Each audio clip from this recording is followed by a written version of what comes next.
कहाँ मैं आपके लिए इंट्रा स्क्वाड का जो हाइलाइट्स आया था उसका मैं समरी लेके आने वाला था कि भाई कौन से प्लेयर्स अच्छा खेल रहे थे, कौन से प्लेयर्स बुरा खेल रहे थे। चेन्नई सुपर किंग्स ने कितना बनाया था, मतलब दोनों ही टीम्स जो खेली थी। और कहाँ सुबह-सुबह ये चेन्नई सुपर किंग्स ने ऐसी खबर दे दी है कि भाई मेरा पूरा दिल ही बैठ गया है। और आईपीएल 2026 की शुरुआत इससे गलत तो नहीं ही हो सकती है, क्योंकि सुबह-सुबह उन्होंने ये एक बॉम्ब फोड़ा कि भाई एमएस धोनी पहले 2 हफ्ते मिस करने वाले हैं आईपीएल के, क्योंकि उनको काफ स्ट्रेन है और अभी वो रिहैब के अंडर हैं। अब ये खबर सुनकर मैं इतना मतलब शॉक्ड हुआ, इतना मैं दुखी हुआ, और सुबह-सुबह इन्होंने मुझे खबर दी और मैं अब आपको ये खबर दे रहा हूँ कि भाई साहब एमएस धोनी इंजर्ड हैं और वो रिहैब में हैं और वो 2 हफ्ते मिस करने वाले हैं आईपीएल 2026 के।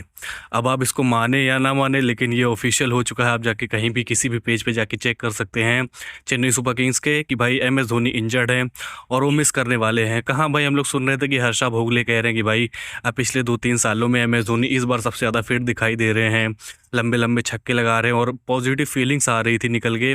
और सुबह-सुबह चेन्नई सुपर किंग्स बोलती है कि भाई साहब चलो आपकी जो खुशियाँ हैं उस पे थोड़ा हम लोग लगाम लगाते हैं। जो आईपीएल 2026 शुरू हो रहा है आज, उसके लिए आप बहुत खुश हैं, दरवाजे पीट रहे हैं, मतलब खुशियाँ मना रहे हैं, उसको हम लोग थोड़ा कम करते हैं। और उन्होंने बताया कि भाई एमएस धोनी 2 हफ्ते मिस करने वाले हैं। अब कितने मैचेस इसके अंडर आ सकते हैं? अगर ज़्यादा से ज़्यादा मान के चलिए तो मुझे लगता है 4 मैचेस या फिर 3 मैचेस आप मान के चलिए कि 3 मैचेस एमएस धोनी मिस करने वाले हैं। और हम लोग सब लोग मतलब इंतज़ार करें कि भाई 3 ही मैचेस मिस करें। तो अगर वो 3 मैचेस मिस करते हैं तो आप मान के चलिए कि भाई मुंबई इंडियंस वाले मैच में वो वापसी करते हुए दिखाई देंगे, जो कि 11 अप्रैल को खेला जाएगा चेन्नई में। अगर मैं गलत नहीं हूँ तो, मुझे मतलब एग्जैक्टली याद नहीं है, लेकिन शायद यही मैच होने वाला है। या फिर आप मान के चलिए अगर वो वाला मैच नहीं तो 14 तारीख वाला मैच, जो कि केकेआर के खिलाफ खेला जाने वाला है। अब इसके बाद एक बहुत बड़ा सवाल आया था कि भाई एमएस धोनी अगर जाने वाले तो कौन उनके जगह पे खेलेगा। तो चलो, जो लोग सोच रहे थे, जो लोग एमएस धोनी को नहीं खिलाना चाहते थे, उनके लिए तो चलो एकदम आसान हो गया कि भाई एमएस धोनी अगर नहीं खेलते हैं तो कार्तिक शर्मा को डेफिनेटली अब तो चांस दिया जाने वाला है। और इसी के ऊपर हम लोग बढ़ लेते हैं, जो प्रैक्टिस सेशन हुआ उसकी थोड़ी हाइलाइट्स के बारे में बात कर लेते हैं। सबसे पहले मैं आपको बता दूं, किसी इंडिविजुअल प्लेयर का स्कोर कार्ड किसी को नहीं पता चला है कि किसने कितना मारा है।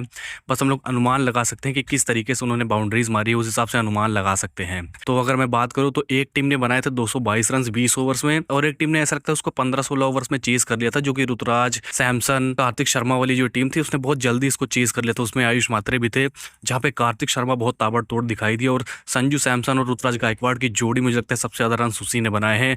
और कितने एफर्टलेस ये लोग छक्के लगा रहे थे, मैं मजा आ गया देखकर। आयुष मात्रे भी थोड़ी अच्छी पारी खेली, और इसके एंड में जो है प्रशांत वीर आए और रामाकृष्णा घोष और एमएस धोनी भी इसी टीम से खेले। हालांकि रामाकृष्णा घोष कुछ खास कर नहीं पाए, लेकिन एमएस धोनी काफी शानदार बैटिंग कर रहे थे। वो दोनों ही तरफ से खेले थे, जो पहली टीम खेली थी उससे भी और जो दूसरी टीम खेली थी उससे भी।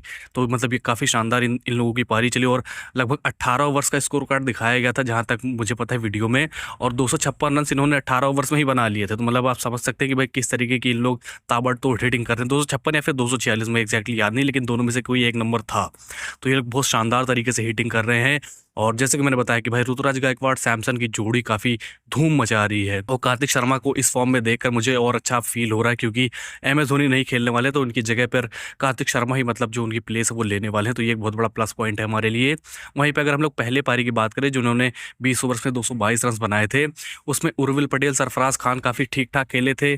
और उर्विल पटेल के छक्के देखकर तो भाई मतलब दिल को खुशी मिलती है। लेकिन एमएस धोनी जो पहले पारी में थे वो ज्यादा इफेक्टिव थे, मतलब कवर्स के ऊपर से छक्के लगाते, यॉर्कर्स को छक्के लगा रहे थे। वहीं पे अगर बॉलर्स की बात करें तो अंशुल कंबोज इंप्रेसिव थे, खलील अहमद बहुत इंप्रेसिव थे। पहली इनिंग की अगर हम लोग बात करें तो इतने कम रन इसलिए बने थे क्योंकि उसमें जो तमिलनाडु स्टेट के प्लेयर थे वो भी खेल रहे थे। कोई पूरी मतलब चेन्नई सुपर किंग्स की स्क्वाड नहीं थी, सिर्फ ये नहीं था कि भाई चेन्नई सुपर किंग्स के ही प्लेयर हों, उसमें उसमें तमिलनाडु के भी प्लेयर्स खेल रहे थे। लेकिन उर्विल और सरफराज उसी तरफ से खेले थे और काफी शानदार खेले थे। अकील हुसैन ने ऋतुराज गायकवाड़ की विकेट ली थी, ये भी एक बहुत बड़ा कह सकते हैं देखने वाला पॉइंट है। मैथ्यू शॉर्ट ने भी बॉलिंग करी थी।